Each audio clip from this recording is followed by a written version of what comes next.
நீங்களாவே ஒரு சிவன் பக்தராங்க. அப்ப இந்த காணொலியை முழுசா பாருங்க. உங்க சிவன் ஆலயத்துடைய நிலை எப்படி இருக்குங்கிறத பாருங்க.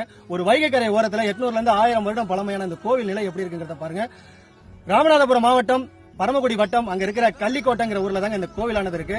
பார்த்துட்டு இறுதியில ஷேர் பண்ணலாமா வேணாமா நீங்களே முடிவு பண்ணுங்க. நன்றி.